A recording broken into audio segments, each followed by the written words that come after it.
Archivo que cambia fechas. Centro Administrativo, Monterrey. Yo trabajaba de noche en el área de registros de un centro logístico de Monterrey. Eran turnos tranquilos. Solo quedábamos 2 personas en el edificio revisando reportes impresos de operaciones pasadas, asegurándonos de que coincidieran con el sistema. Llevaba años en eso, y nunca había pasado nada extraño. Hasta una madrugada cuando, al revisar un archivo físico de incidentes menores, noté algo raro. El documento mostraba una fecha adelantada. Se trataba de un reporte de daño por humedad en uno de los almacenes. La hoja decía claramente 27 de julio, pero esa noche apenas era 21. Revisé el sistema. Ahí no figuraba nada con esa fecha. Pensé que era un error de impresión, y lo dejé pasar. La noche siguiente, mientras organizaba los estantes, vi que el mismo archivo volvía a estar sobre la mesa de revisión, con la misma fecha. Pregunté a mi compañero si lo había dejado ahí. Él negó con la cabeza. Revisamos juntos y, para mi sorpresa, ahora el archivo incluía un detalle adicional. Daño estructural por filtración. Sentí un escalofrío. Al día siguiente, por rutina, entré al sistema para verificar si el error había sido corregido. Fue ahí cuando el jefe del área de mantenimiento subió a la oficina con cara pálida. Hay un problema en el almacén 3. Se cayó parte del techo por una filtración. Ya está el seguro revisando. Le pregunté qué día había ocurrido. Él dijo: hace unas horas, entre la noche y madrugada. Coincidía exactamente con lo que decía aquel archivo. Pensé que había sido casualidad, hasta que, 2 noches después, otro archivo apareció sobre mi mesa. Ahora mencionaba un choque entre 2 unidades de transporte internas, con fecha adelantada por 3 días. Le tomé foto con mi celular, para dejar constancia. Esa madrugada no dormí bien. Al regresar a trabajar, revisé si el archivo seguía ahí, pero había desaparecido. Quise mostrar la foto a mi compañero, pero no estaba en el celular, como si jamás la hubiera tomado. Pasaron 3 días y, como si estuviera escrito, uno de los camiones de carga chocó contra una pared del edificio, exactamente como lo mencionaba el archivo que había leído. Empecé a obsesionarme. No quería decirle a nadie por miedo a que pensaran que estaba perdiendo la cabeza. Cada noche revisaba todos los estantes y carpetas, buscando algún otro documento que pudiera advertirme. Una madrugada, cerca de las 2, escuché el sonido de la impresora funcionando sola. Bajé a la sala de impresión, y la encontré sacando hojas blancas. Me acerqué, y vi que imprimía reportes, pero las hojas no mostraban encabezados del sistema, solo incidentes, fechas, ubicaciones. Y todas las fechas estaban adelantadas por una semana. Uno de ellos me heló la sangre. Colapso estructural, piso 2, fecha, 29 de julio. Esa era precisamente el área donde estábamos nosotros. Intenté apagar la impresora, pero el botón no respondía. De pronto, escuché pasos por el pasillo. Pensando que era mi compañero, llamé su nombre. No hubo respuesta. Los pasos se detuvieron justo detrás de mí. Me di la vuelta de golpe, pero no había nadie. El edificio entero estaba en silencio, salvo por el zumbido de la impresora. Agarré las hojas impresas y subí corriendo. Ahí me di cuenta de algo peor. En una de las hojas estaba mi nombre. El reporte decía: empleado, mi nombre, causa, caída por colapso estructural, estado, fallecido. Sentí un vacío en el estómago. No era una broma. Sabía que si eso ya había ocurrido antes con otros archivos, debía tomarlo en serio. Esa noche no terminé el turno, dejé las hojas en el escritorio del jefe, y me fui sin decir palabra. Al llegar a casa, no pude dormir. Estaba entre la paranoia y el miedo real. Pasaron 2 días, no fui a trabajar. Llamé para avisar que estaba enfermo, y el 29 de julio, justo al mediodía, las noticias locales reportaron un incidente. Parte del centro administrativo se había desplomado. Hubo un fallecido, un empleado del turno nocturno, que había cubierto mi puesto esa noche. Lo que más me estremeció fue que, en las imágenes de la noticia, se veía una carpeta azul sobresaliendo entre los escombros. Exactamente el tipo de carpeta donde guardábamos esos archivos. Nunca más regresé a ese lugar. Y hasta hoy me pregunto si esos documentos ya estaban ahí antes de que yo los viera. O si alguien los había colocado con intención. Porque lo más extraño es que, semanas después, me llegó un correo electrónico sin remitente claro. Solo decía en el asunto: nuevo archivo disponible. Y adjunto, un PDF con fecha adelantada. Accidente en carretera. Fecha: 3 de agosto. No he querido abrirlo desde entonces. Voz del altavoz apagado. Campamento móvil, Zacatecas. Siempre decíamos que un campamento de operaciones temporales en medio de las sierras de Zacatecas era lugar para encontrar cosas fuera de lo normal. Pero esto, sinceramente, nos superó a todos. Era un destacamento provisional, levantado con lo básico: carpas de mando, torres de luz, generadores eléctricos, y uno de esos altavoces grandes que se usan para dar alertas en caso de emergencia. El altavoz llevaba semanas sin usarse, y además, por norma, se desconectaba del generador por las noches para ahorrar combustible. No había razón alguna para que funcionara después de medianoche.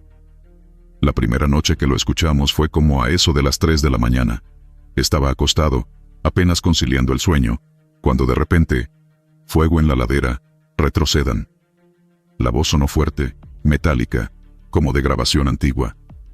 Una voz de mujer, pero con un eco extraño, como si saliera de un túnel o de una radio vieja. Salimos todos, pensando que alguien había encendido el sistema. Pero al revisar, el generador estaba apagado. No solo eso, los cables del altavoz colgaban sueltos, sin conexión a nada. Al principio pensamos que era una broma de alguien del equipo. Uno de los tenientes nos dijo: igual dejaron alguna grabación en el sistema de batería. Revisaron todo. Nada. El sistema estaba vacío. La noche siguiente lo mismo. Fuego en la ladera, retrocedan. Esta vez, a pesar de que ya sabíamos que no había electricidad, el mensaje se repitió 2 veces seguidas, con un pequeño intervalo de unos segundos. A los que estábamos de guardia, se nos pusieron los pelos de punta. Así estuvo por varias noches, exactamente a la misma hora, siempre la misma frase, la misma voz, la misma cadencia. No era un mensaje de radio, lo confirmamos. No venía de otra frecuencia, ni de otro aparato, solo del altavoz que seguía oficialmente desconectado. Uno de los ingenieros que nos acompañaba, encargado del mantenimiento de los generadores, revisó los cables por dentro. Juró que era imposible que se activara sin energía. Dijo algo como: esto tendría que estar conectado a una batería externa, o tener un condensador enorme escondido. Y no es el caso. Ya para entonces el ambiente del campamento era otro. Algunos comenzaron a tener pesadillas, otros preferían no dormir cerca del área del altavoz. No faltó quien sugiriera desarmarlo, pero el jefe de operaciones ordenó que se dejara tal cual, por si acaso era una señal que se estaba manifestando de algún modo que no comprendíamos. Fue la 4ª noche cuando el mensaje dejó de ser una simple curiosidad. Esa madrugada, tras escuchar nuevamente la voz, un grupo de compañeros, con más incredulidad que miedo, dijeron que no iban a prestarle atención, que ya era obsesión colectiva. Así que ellos salieron temprano al área de la ladera, justo donde la voz mencionaba. Pasaron unas horas tranquilas, pero alrededor de las 8 de la mañana, el humo se levantó. Primero era una pequeña columna gris, que todos pensamos que era polvo. Luego empezó a oler a quemado. En menos de media hora, las llamas se extendieron. Un incendio forestal, repentino, sin razón meteorológica aparente. No había tormenta, ni rayos, ni viento seco particularmente fuerte. Pero ahí estaba. Fuego real. Exactamente en la ladera que la voz anunciaba todas las noches. Los compañeros que habían salido temprano apenas alcanzaron a retroceder. El fuego devoró una franja enorme de árboles y matorrales en cuestión de minutos. El resto del día se dedicó a contener el avance de las llamas. Se pidió apoyo aéreo y brigadas, pero la sensación que quedó entre todos fue más pesada que cualquier humo. Por la noche, tras controlar lo peor del incendio, volvimos al campamento. Y aunque muchos creían que después de eso la voz ya no volvería a sonar, sucedió lo contrario. A las 3 en punto, mientras algunos seguían despiertos terminando reportes, volvió a escucharse. Fuego en la ladera, retrocedan. Pero esta vez no era solo el mensaje. La voz traía un tono distinto, más urgente, más forzada. Algunos dijeron que incluso se oía como si hubiera un eco de gritos detrás, apenas perceptibles, pero reales. Ya no era cuestión de superstición. Una investigación interna se abrió. Vinieron superiores, revisaron los registros de audio, los equipos, todo lo que pudiera explicar el fenómeno. Nadie encontró nada. Un par de días después, movieron el campamento a otra zona. Desde entonces, cada vez que pasamos cerca de esa ladera, recordamos lo ocurrido. Algunos dicen que el fuego de aquella madrugada fue solo el último eco de algo que había pasado antes, quizá un accidente o una tragedia antigua. Otros prefieren no hablar mucho del tema. Pero lo cierto es que, Mientras estuvimos allí, el altavoz siguió sonando cada noche, sin estar conectado a nada. Y lo que más nos dejó marcados fue que, después del incendio, el mensaje ya no decía exactamente lo mismo. Una sola vez, la última noche, se escuchó algo diferente. No todos retrocedieron. Esa fue la última transmisión. Después de eso, el altavoz quedó definitivamente en silencio. Hasta hoy no sabemos de dónde provenía esa voz, ni qué energía lo alimentaba. Pero lo que sí quedó claro es que, en algunos lugares, hay advertencias que llegan por medios imposibles, y conviene escucharlas. Sombra en la antena. Estación de Comunicaciones Oaxaca. Durante la segunda semana de noviembre, en la estación de comunicaciones situada en una loma aislada de Oaxaca, comenzaron los reportes internos. Se trataba de un lugar rodeado por cerros bajos, alejado de población civil. Los soldados asignados ahí tenían turnos de vigilancia y mantenimiento del equipo de radiofrecuencia y monitoreo. A las 3 de la madrugada, un cabo de guardia observó algo por las cámaras de inspección perimetral. En la pantalla negra y blanca, se distinguía con claridad una silueta, una figura negra de proporciones humanas encaramada en la antena principal. Lo inquietante no era solo que no debía haber nadie allí, sino que el clima esa noche era particularmente malo. Ráfagas de viento, llovizna ligera y un descenso brusco de temperatura. La primera reacción fue activar la alarma interna. 4 soldados salieron al patio con linternas, apuntando hacia la torre. Todos vieron la silueta. Era como un hombre encorvado, con los brazos estirados hacia los costados, pegado a la estructura metálica como si estuviera trepando, pero sin moverse. No respondía a gritos ni a las luces. Lo que los terminó de desconcertar fue que el radar de peso y oscilación de la antena también marcaba presencia en la estructura, con registros de desplazamiento mínimo, como si algo o alguien de alrededor de 80 kilos se estuviera balanceando ahí arriba. Un sargento ordenó cerrar el perímetro. No se registraron intrusiones por sensores de movimiento o cámaras externas. Al cabo de 10 minutos, la figura seguía ahí, sin alterarse por la lluvia o el viento. 2 soldados fueron enviados al pie de la torre con equipo de escalada para verificar físicamente, aunque los demás insistían en que era peligroso. Los enviados rodearon la base, enfocando con linternas hacia arriba, pero cuando estaban a punto de comenzar a subir, uno de ellos gritó. La figura ya no estaba. Había desaparecido. Volvieron a revisar las cámaras, frame por frame. En un par de cuadros específicos, se notó que la silueta parecía desvanecerse hacia la estructura, como si se fusionara con el metal. No hubo caída. No hubo descenso por el mástil. Simplemente, ya no estaba. Por protocolo, hicieron un informe que quedó archivado como anomalía visual. No hubo mayor seguimiento esa noche. Sin embargo, a la mañana siguiente, 2 de los operarios asignados al mantenimiento de la antena, que también habían estado presentes en el reporte, amanecieron con síntomas graves. Fiebre altísima, pérdida de coordinación motriz, temblores. Se les trasladó al hospital militar más cercano, pero los médicos no encontraron razón orgánica concreta. Les hicieron exámenes toxicológicos, infecciosos y neurológicos. Nada. Uno de los operarios, en medio de un cuadro de delirio, repetía en voz baja mientras lo subían a la ambulancia. Está allá arriba. Sigue ahí. Sigue ahí. La base quedó bajo revisión sanitaria y de seguridad durante 2 semanas. Se prohibió la entrada a la torre de comunicaciones por ese periodo.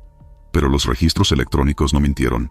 El sistema marcaba movimiento y peso irregular sobre la estructura durante 3 madrugadas consecutivas, aunque físicamente no había nadie allí. Un soldado encargado del monitoreo nocturno contó que las cámaras parecían fallar solo entre las 2 y las 4 de la mañana. La imagen se congelaba en un solo cuadro, la antena de noche, con un punto oscuro clavado en el centro. Si revisaban el sistema después del fallo, la grabación solo mostraba estática. Por órdenes superiores, el caso se clasificó como fenómeno sin explicación, evitando mencionar términos como sombra o figura. No obstante, en la rutina diaria de los soldados ahí asignados, era común que evitaran acercarse demasiado a la antena después de la medianoche. Los días siguientes, varios oficiales asignados escuchaban ruidos metálicos procedentes de la antena, similares a pasos secos sobre el mástil. La mayoría asumía que era producto del viento, aunque las condiciones eran relativamente estables. Una madrugada específica quedó registrada en bitácora. El oficial de turno reportó haber escuchado por el intercomunicador principal un golpe seco, como si algo se hubiera caído desde lo alto de la torre. Cuando salió a inspeccionar, no encontró nada. Al regresar, El radar de peso seguía activo. Finalmente, tras varias semanas, se ordenó renovar todo el cableado y actualizar el equipo de radar. Durante el desmontaje, el técnico civil encargado mencionó algo que quedó como comentario de pasillo. Las piezas metálicas más cercanas al punto donde se veía la figura estaban cubiertas de una especie de polvo negro pegajoso, que no era óxido ni hollín. Al tocarlo, le provocó una sensación de ardor en los dedos, similar a un ácido leve. El técnico tuvo que enjuagarse las manos varias veces, aunque no hubo lesión permanente. Sin embargo, no pudo explicar de dónde venía esa sustancia.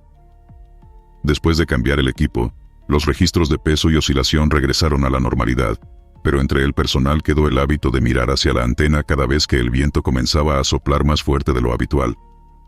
Desde entonces, algunos reportan haber visto, en noches sin luna, una figura encorvada brevemente reflejada en las placas metálicas de la estructura, como si aún estuviera ahí, esperando el momento adecuado para dejarse ver otra vez.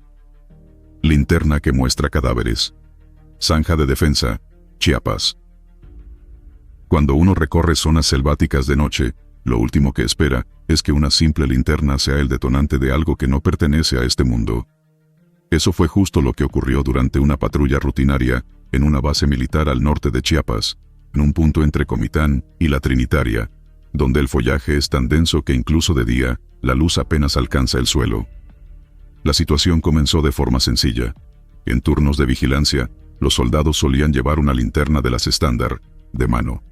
Nada especial. Modelo antiguo, foco blanco normal, cuerpo metálico. Un cabo la había dejado junto al puesto de vigilancia, afirmando que parpadeaba raro. Esa misma noche, uno de los soldados que quedaba de guardia, tomó esa linterna para hacer una ronda rápida por la zanja de defensa. Fue ahí que apareció la primera imagen. Al pasar el haz de luz por una sección del terreno, justo donde la zanja se hacía más profunda, el soldado observó lo que describió como cuerpos apilados. Varios, tendidos en el suelo, cubiertos de barro y sangre, unos encima de otros. La visión lo congeló. Pero al retirar el foco o apagar la linterna, ya no había nada. Todo seguía cubierto de hojas, ramas, el terreno normal. El soldado no lo comentó al instante, pensando que se trataba de un efecto visual por el cansancio o alguna alucinación momentánea. Al día siguiente, la linterna fue usada por otro compañero durante el cambio de turno nocturno, y esa persona, sin conocer el relato anterior, afirmó haber visto exactamente lo mismo en el mismo punto. Cuerpos superpuestos, rostros cubiertos de sangre, algunos con vendajes rotos, todos en silencio absoluto. La descripción coincidía con precisión, incluyendo una característica perturbadora. Uno de los cadáveres siempre tenía un pañuelo rojo atado al brazo. Después de eso, ya no quedó como simple anécdota. Los oficiales comenzaron a prestar atención. Se revisó el terreno de día, sin encontrar nada fuera de lugar. Ni restos, ni señales de movimiento, ni olor, nada. Sin embargo, la noche siguiente, el mismo fenómeno se repitió con un tercero. Se ordenó entonces una observación conjunta. 2 soldados usaron linternas diferentes al mismo tiempo, una de ellas siendo la supuesta linterna maldita. Y el resultado fue inequívoco. Solo el haz de luz proveniente de esa linterna mostraba los cuerpos. La otra linterna, enfocando el mismo lugar, revelaba únicamente suelo y maleza.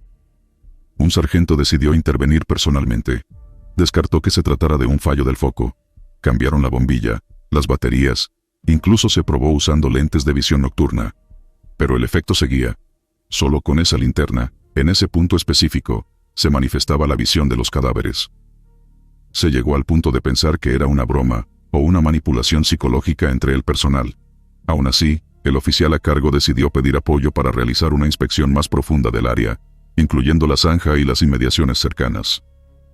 Fue entonces que un soldado, el mismo que había visto la imagen en más de una ocasión, propuso excavar justo donde solían aparecer los cuerpos bajo la luz.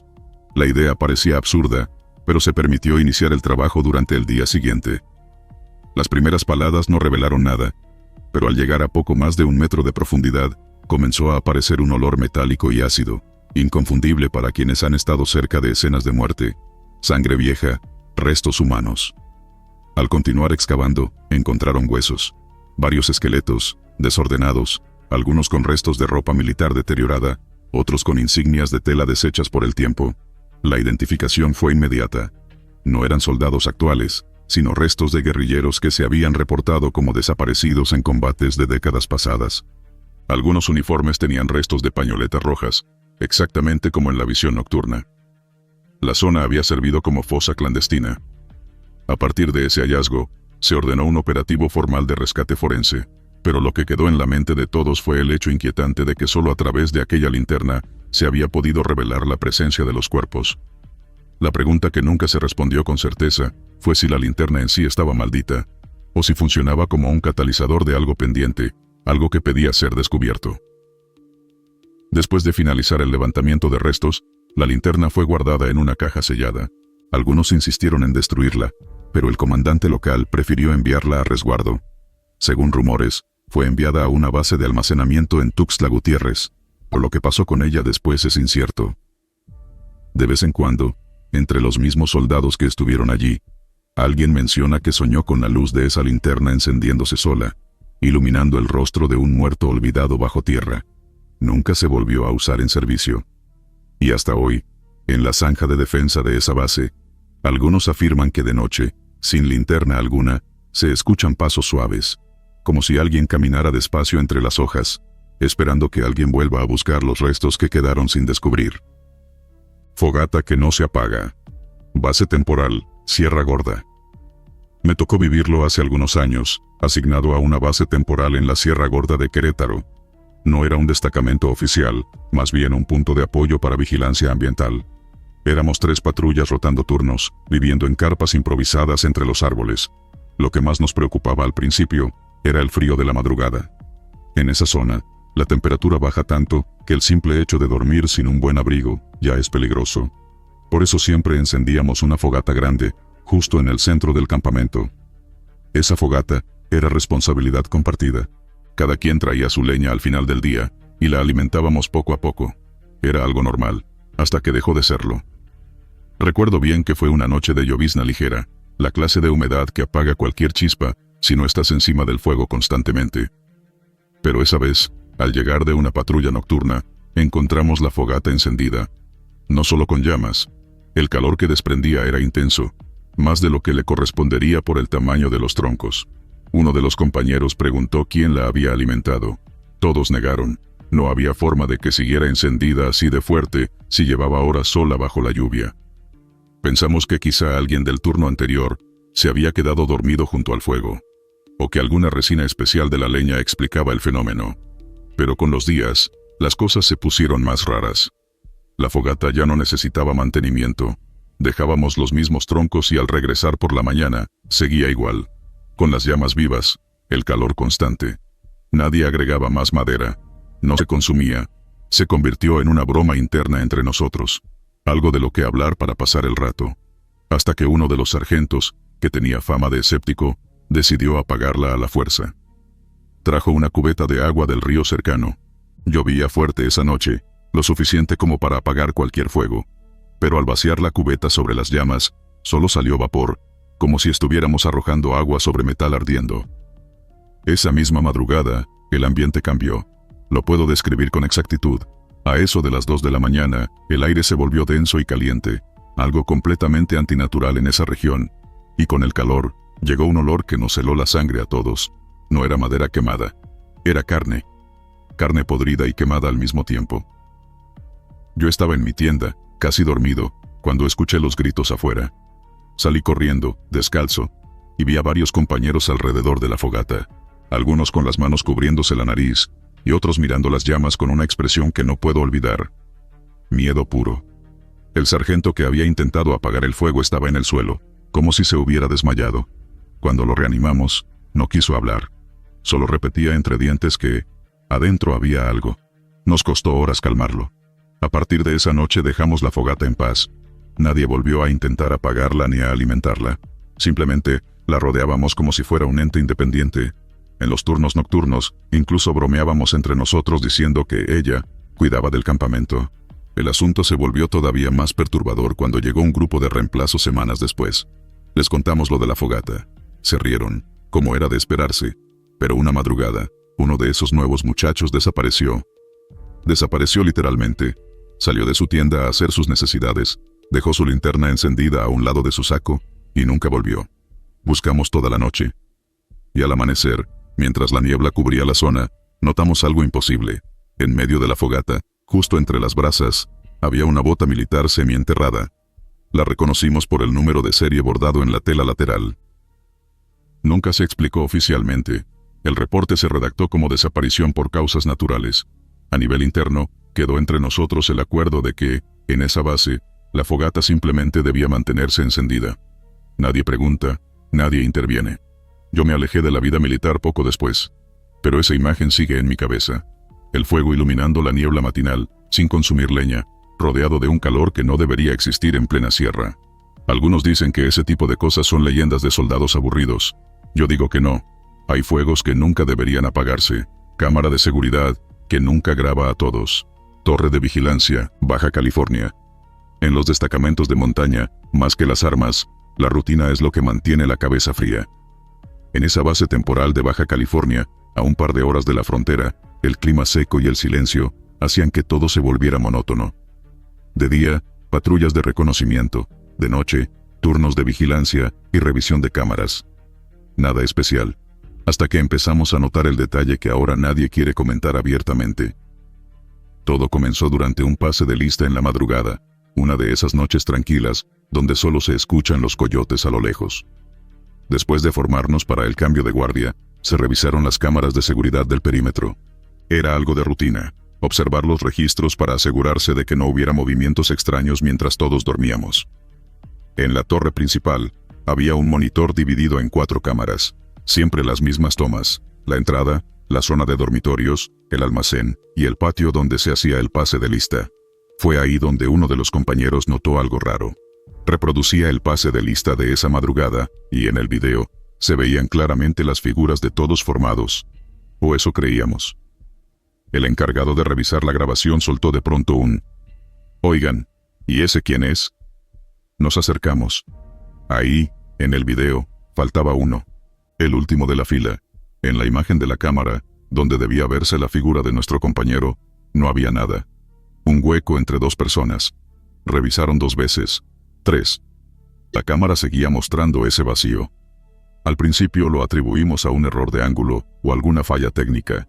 Se revisó la cámara misma, limpiando el lente, revisando cables, todo normal. Para asegurarse, se tomaron fotografías con el celular al mismo momento en el pase de lista. En las fotos, sí salíamos completos, todos, incluido el que no aparecía en el video.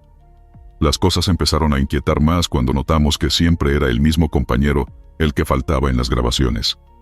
Él no decía nada, solo se reía nervioso cuando le mostrábamos las imágenes. «A lo mejor soy un fantasma, ¿no?», dijo una vez.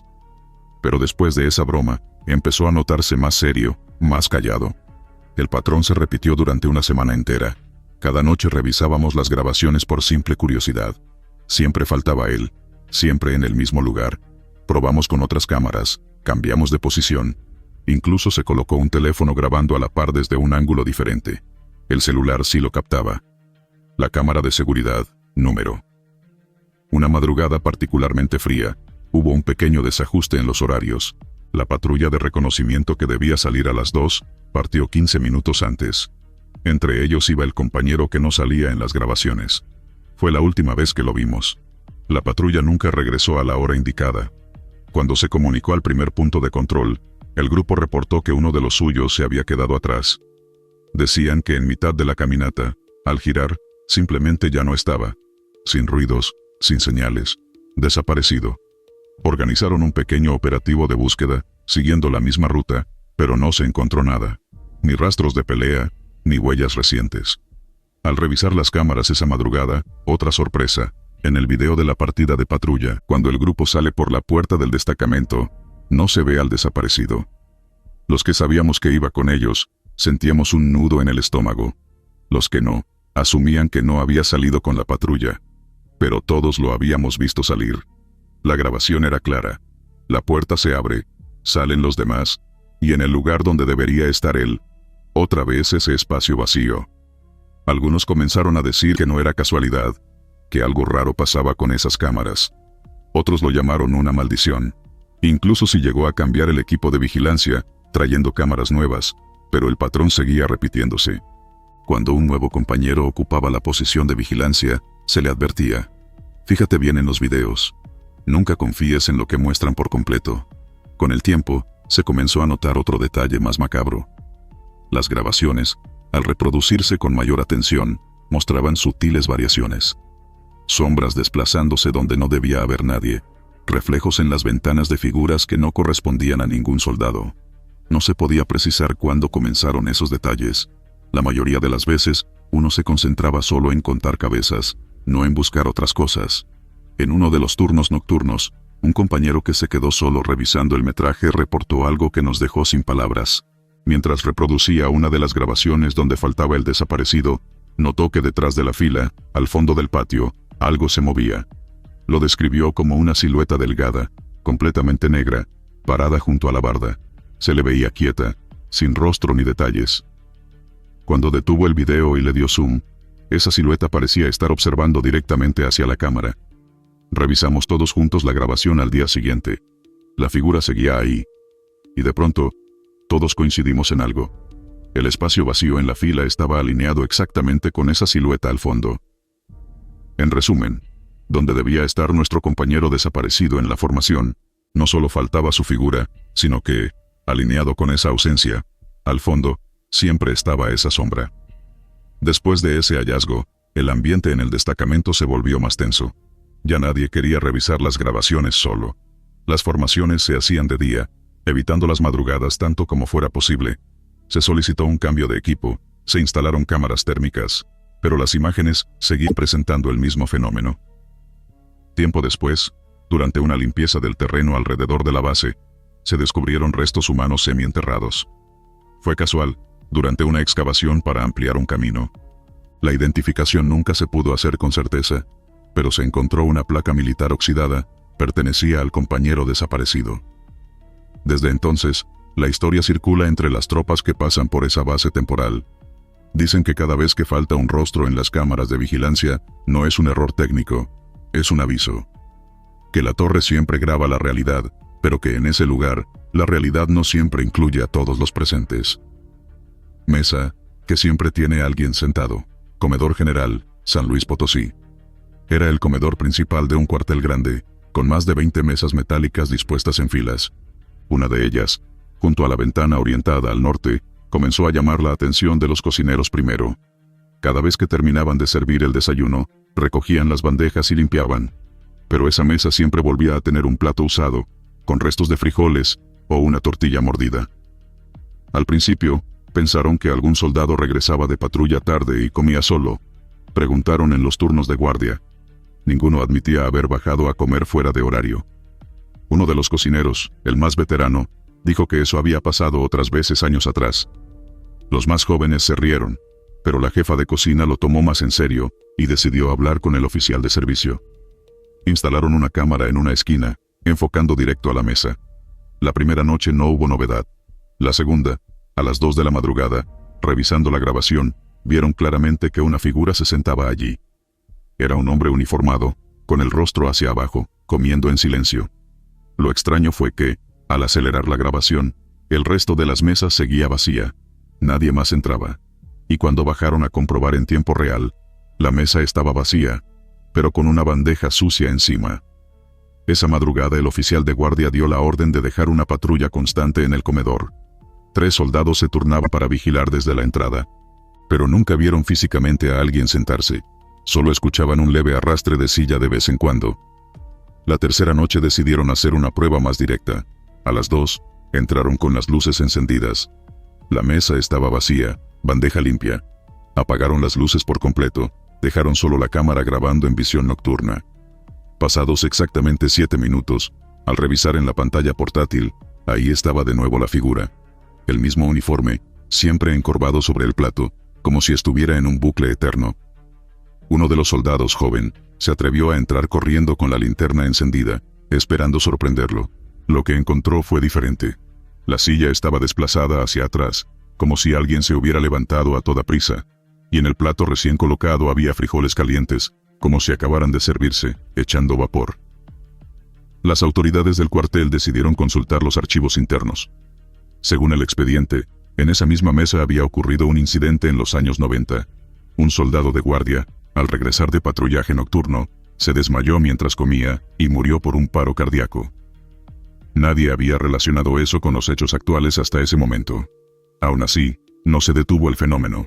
Al contrario, las apariciones comenzaron a volverse más claras. Ahora ya no solo en las grabaciones. Algunos soldados que entraban de madrugada aseguraban haber visto al hombre de reojo. Solo un segundo, apenas una sombra uniforme que se desvanecía cuando lo enfocaban con la linterna. La tensión en el comedor se volvió constante. Algunos empezaron a evitar comer junto a esa mesa. La dirección mandó cambiarla de lugar, pero el fenómeno no se detuvo.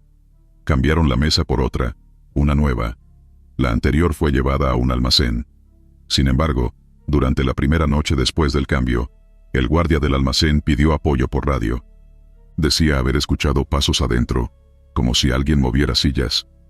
Al revisar, la mesa estaba ahí, con una bandeja encima, frijoles y una tortilla mordida. Volvieron a colocarla en su sitio original, resignados. Intentaron bendecir el comedor. Durante unas semanas, el fenómeno pareció calmarse, hasta que un nuevo recluta, sin saber nada de la historia, se sentó ahí por error a medianoche. Cuando los compañeros lo vieron, corrieron a decirle que se levantara. Él estaba comiendo solo, pero aseguraba haber entrado con otro soldado. Uno que se sentó con él, pero que ya no estaba cuando lo buscaron. Lo describió igual que el hombre de las grabaciones. Uniforme oscuro, rostro agachado, en silencio. Después de eso, la dirección ordenó cerrar el comedor por las noches, dejando solo raciones frías. Pero la cámara seguía grabando, y seguían apareciendo las mismas imágenes. El hombre sentado, comiendo solo, todas las noches, a la misma hora. Años después, cuando se renovó el cuartel, el comedor fue demolido. Los soldados veteranos, al contar la historia, decían que aunque el edificio ya no existía, las noches de guardia cerca de esa área, todavía se escuchaban sillas moviéndose, como si alguien siguiera buscando su lugar. Los testimonios fueron incluidos en un informe interno, clasificado como fenómeno sin explicación. Las grabaciones, según los que estuvieron ahí, seguían guardadas en un disco duro en las oficinas centrales, aunque nadie se atrevía a revisarlas después de lo vivido. Humo que forma nombres. Bodega de armamento, Querétaro. En la base de Querétaro, había una bodega de armamento usada para almacenar fusiles de modelos antiguos, la mayoría fuera de servicio, pero conservados por razones históricas y de prácticas de mantenimiento. La bodega tenía el techo bajo y paredes de concreto grueso, sin ventanas, solo una pequeña rendija de ventilación. Cada 2 semanas, una cuadrilla de soldados era asignada a limpiar esas armas para evitar que se oxidaran. El procedimiento era siempre el mismo: desmontar el arma, aplicar aceite, limpiar el cañón con una varilla y un trapo, y finalmente, pasar un pequeño disparo de prueba para verificar que no quedaran residuos. Esa última parte generaba humo, pero no era un problema, porque la ventilación expulsaba cualquier resto. La primera vez que se reportó lo extraño fue una mañana de octubre. Un cabo encargado notó que, después de disparar un cartucho de prueba, el humo del cañón no se dispersaba como era normal.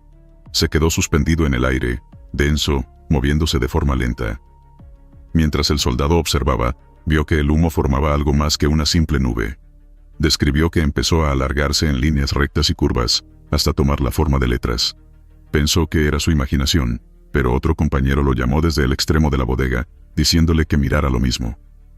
Ambos vieron cómo el humo trazaba claramente el nombre, Ramírez. Ese mismo día lo reportaron. No hubo mucho ruido, solo se registró en el libro de novedades de la bodega. En ese momento, el nombre no significó nada especial, hasta que uno de los veteranos que trabajaba en la base, preguntó si se refería a un Ramírez que había servido ahí años atrás. Se revisaron archivos internos, y confirmaron que un soldado con ese apellido, había fallecido allí mismo en un accidente, hacía más de una década. Una explosión durante un ejercicio de limpieza. El comandante ordenó vigilancia. Las siguientes semanas se instaló una cámara dentro de la bodega, sin alertar a todos los soldados, para no alterar el comportamiento normal. Las grabaciones mostraron que, en varios turnos, el mismo fenómeno se repetía. A veces el humo solo flotaba, pero otras veces trazaba palabras completas. Los nombres coincidían, según se investigó después, con soldados fallecidos en la base desde que se fundó. No era algo que pasara siempre. Algunas jornadas transcurrían sin incidentes, y otras parecían más activas. No dependía de quién limpiara los fusiles, ni de la cantidad de disparos. Un patrón que notaron fue que ocurría más entre las 3 y las 4 de la madrugada, cuando se hacían limpiezas nocturnas por razones logísticas. Uno de los momentos más claros se registró a inicios de noviembre, cerca del Día de Muertos. En esa ocasión, el humo formó 2 nombres seguidos, con una nitidez que dejó sin palabras a los presentes: Hernández y Torres. Ambos correspondían a soldados que habían estado en esa bodega en los años 70. El ambiente dentro del cuartel comenzó a cambiar. Los soldados ya no querían hacer el turno de limpieza en la madrugada. Algunos decían que mientras el humo dibujaba las letras, sentían un frío intenso, pese a que el lugar siempre era caluroso y cerrado. Otros aseguraban escuchar murmullos leves. Uno de los jefes de mantenimiento fue testigo directo. Estaba presente durante un turno cuando el fenómeno ocurrió, y ordenó apagar la luz para ver si lo que se formaba era efecto de reflejos. Incluso a oscuras, con solo la luz tenue que entraba por la rendija, las letras seguían siendo visibles, flotando despacio antes de deshacerse. La tensión se incrementó cuando un soldado de servicio, que no participaba en las limpiezas, encontró un papel pegado en una pared cercana a la bodega. Era un listado de nombres, escrito a mano con lápiz. Al compararlo con los archivos antiguos, se supo que coincidía con los soldados caídos en accidentes dentro de esa base en los últimos 40 años. No se determinó quién dejó ese papel ahí. Las cámaras de seguridad no registraron a nadie entrando o saliendo fuera de los horarios habituales. Ante la acumulación de reportes, la comandancia local solicitó apoyo de un grupo especializado del ejército encargado de documentación de fenómenos anómalos. Sin hacer escándalo, instalaron equipos más sofisticados, cámaras térmicas, sensores de movimiento y micrófonos de alta sensibilidad. Durante una semana completa, se registró actividad intermitente. Los sensores detectaban variaciones térmicas en el momento justo, cuando el humo formaba palabras, mostrando zonas frías alrededor del cañón del fusil, incluso cuando éste debía estar caliente por el disparo reciente. Además, se grabaron murmullos de baja frecuencia. En los análisis, no se logró determinar una fuente física para esas voces. Los especialistas concluyeron que no había manipulación ni fraude, pero la naturaleza exacta del fenómeno quedó clasificada como inexplicable. Los reportes fueron archivados oficialmente y sellados. Desde entonces, la bodega continuó operando, pero se asignó exclusivamente para entrenamientos diurnos. Las limpiezas nocturnas se suspendieron permanentemente. Entre el personal de la base, la historia se cuenta todavía con respeto. Algunos afirman que no era solo humo, que era una forma de presencia, una manera en que aquellos soldados caídos mantenían su nombre flotando, asegurándose de no ser olvidados. Nadie volvió a modificar la lista de nombres pegada en la pared. Hasta hoy sigue ahí, amarillenta por el tiempo, con letras ya desdibujadas, pero reconocible. Quienes han visto el fenómeno de cerca, aseguran que después de presenciarlo, uno empieza a mirar el humo de otra manera, incluso al encender un simple cigarro, buscando letras, buscando nombres. Luz que acompaña las patrullas. Región montañosa, Guerrero. Durante un operativo en el año 2024, en una de las zonas más altas de Guerrero, 4 pelotones distintos coincidieron en reportar un mismo fenómeno. Una luz flotando a pocos metros de distancia, sin que se identificara su origen. La región, cubierta de niebla gran parte del año, se caracteriza por caminos de terracería, barrancos y senderos apenas transitables por unidades ligeras. Las primeras versiones surgieron durante un patrullaje de reconocimiento a pie, realizado en horario nocturno, cuando la niebla cubría casi por completo la visibilidad a menos de 3 metros. Uno de los soldados, avanzando en formación, notó un destello blanco al nivel de sus ojos, unos pasos por delante. Al principio pensó que era el reflejo de algún faro de apoyo, pero en el siguiente instante lo descartó. Ninguno de los compañeros llevaba encendidas linternas en ese momento, por normas de camuflaje. El grupo completo detuvo el avance. La luz, suspendida en el aire, oscilaba de un lado a otro lentamente, como si flotara, manteniendo siempre una distancia estable respecto al primer hombre de la fila. Cuando se intentó dirigir hacia ella con linternas, el haz de luz parecía no alcanzarla. La iluminaban directamente, pero no generaba sombras ni resaltaba en intensidad. Segundos después, desapareció en el aire, como si se hubiera desvanecido dentro de la niebla. Este primer reporte fue considerado un caso aislado hasta que, al día siguiente, otra patrulla en una zona diferente del mismo sector comunicó por radio haber visto el mismo fenómeno. En esta ocasión, el grupo intentó acercarse directamente caminando hacia el punto donde la luz flotaba. Mientras avanzaban, el brillo retrocedía a la misma velocidad, como si mantuviera una distancia controlada. Uno de los comandantes ordenó entonces rodearla, formando un semicírculo, para interceptarla por varios flancos. Cuando lograron cerrar la formación, la luz desapareció en un segundo. Todos los soldados reportaron la misma sensación. Una mezcla de frío súbito, mareo, y un zumbido agudo en los oídos, como si hubieran entrado en un campo electromagnético.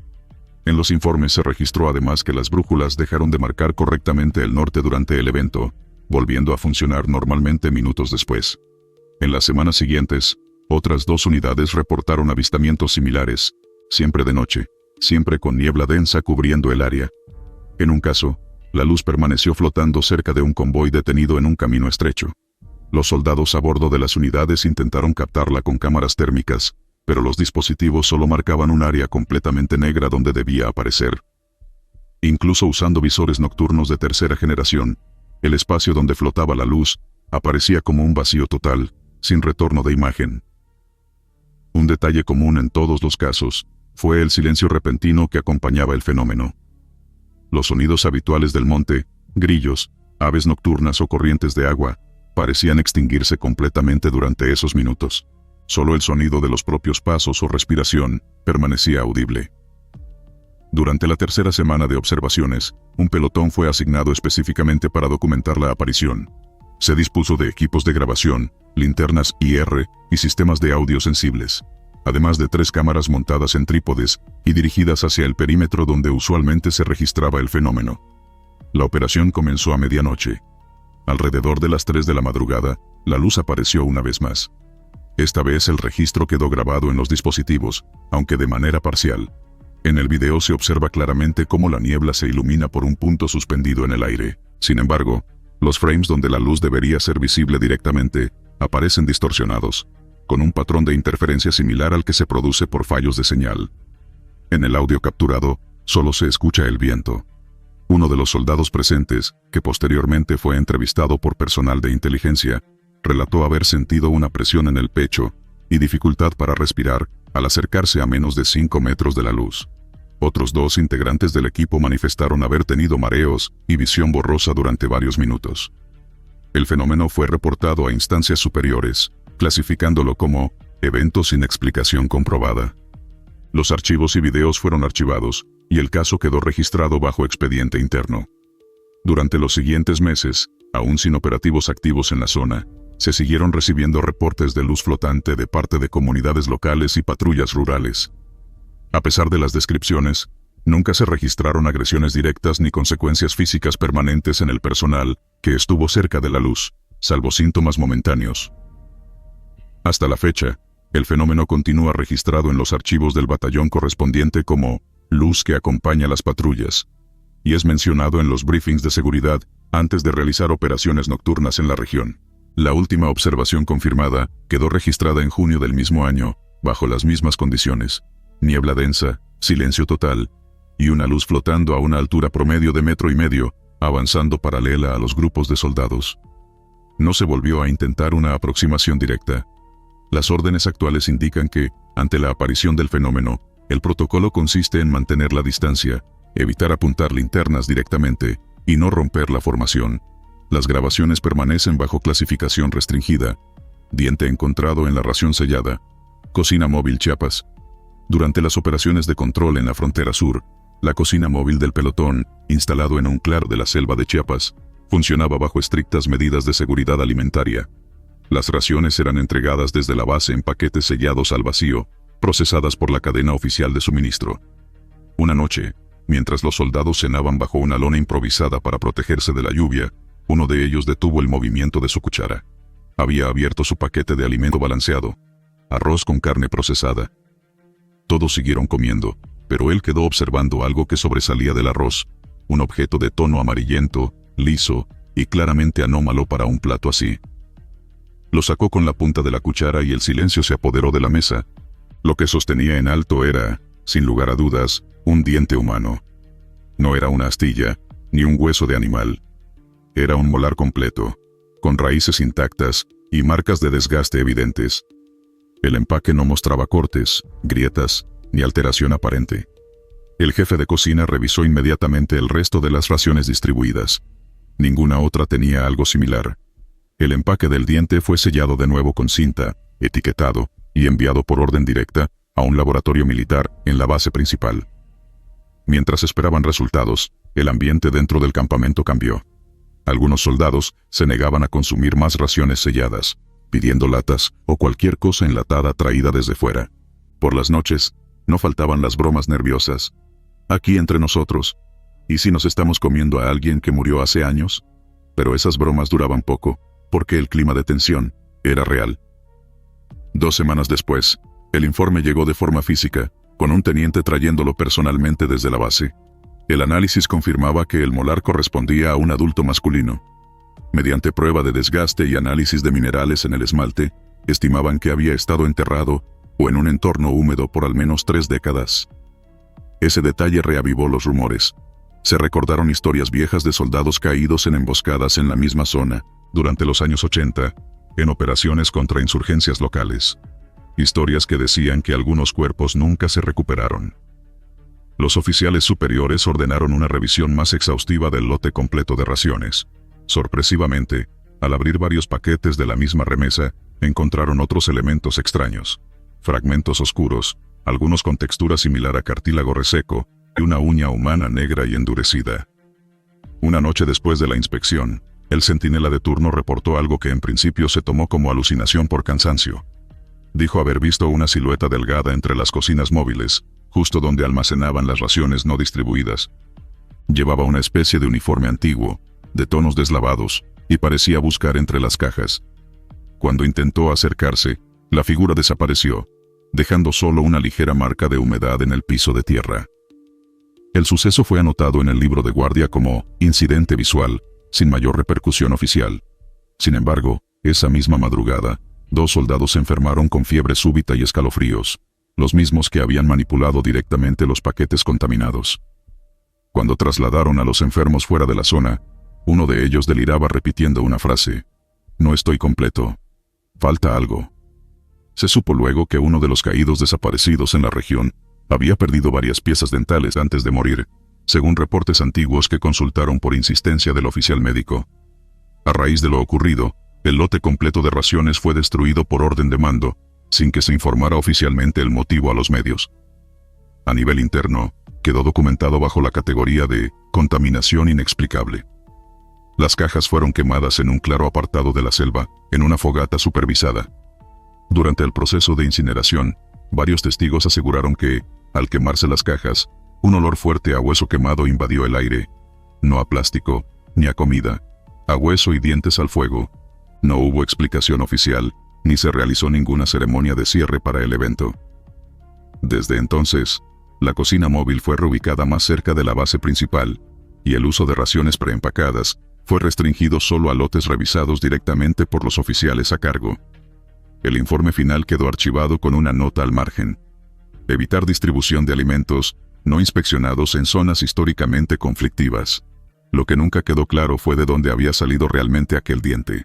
Si fue un error de producción o algo más, quedó enterrado bajo el polvo y el silencio militar que cubre cosas que es mejor no preguntar 2 veces.